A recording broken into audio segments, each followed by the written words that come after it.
আজ আমরা বিশ্লেষণ করতে যাচ্ছি জনপ্রিয় নাটক গরিব ঘরের রাজপুত্র এর আসন্ন ১৯তম পর্বের এক আবেগঘন ও নাটকীয় মোড় নিয়ে।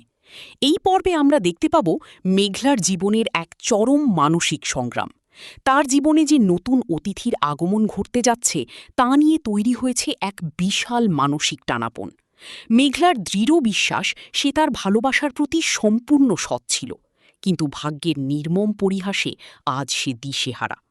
এই গভীর অভিমান আর কষ্টের কারণে মেঘলা তার বর্তমানের সব সুবিধা ছেড়ে মেঘলার মনস্তাত্ত্বিক অবস্থাটি আমাদের বুঝতে হবে।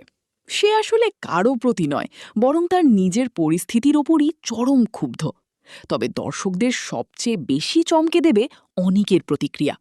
সে মেঘলার এই আচরণ কিছুতেই মেনে নিতে পারে না। অনিক গাড়ি থেকে নেমে এসে বৃষ্টিকে বলে, এমন একজন সাধারণ অবস্থার মেয়ের কথায় তার কষ্ট পাওয়ার কোনো প্রয়োজন নেই। অনিকের এই অপ্রত্যাশিত কঠোর কথাগুলো মেঘলার হৃদয়কে একেবারে ভেঙে চুরমার করে দেয়। নাটকের এই দৃশ্যটি চরিত্রগুলোর মধ্যকার ভুল বোঝাবুঝি এবং সামাজিক দূরত্বের চিত্রকে অত্যন্ত সুনিপুণভাবে ফুটিয়ে তুলেছে, যা দর্শকদের দারুণভাবে ভাবাবে। আপনারা যারা এই চমৎকার ও শ্বাসরুদ্ধকর পর্বটির জন্য অপেক্ষায় আছেন, তাদের জানিয়ে রাখি, গরিব ঘরের প্রিয় দর্শক শ্রোতা, গরিবের রাজপুত্র নাটকের এরকম পর্ব নাটকের রিভিউ পেতে আমাদের চ্যানেলটি আজকে সাবস্ক্রাইব করে আমাদের চ্যানেলে নতুন দর্শক হয়ে যান। তো গরিবের রাজপুত্রের নাটকটি কেমন লাগলো আজকের এই রিভিউতে আমাদের কমেন্ট বক্সে কমেন্ট করে জানাবেন। আপনি কোথায় থেকে আমাদের ভিডিওগুলো প্রতিনিয়ত দেখছেন আমাদের কমেন্ট বক্সে জানাবেন।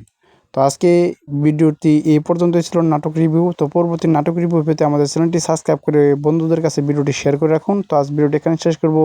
সবাইকে সালাম, আসসালামু আলাইকুম।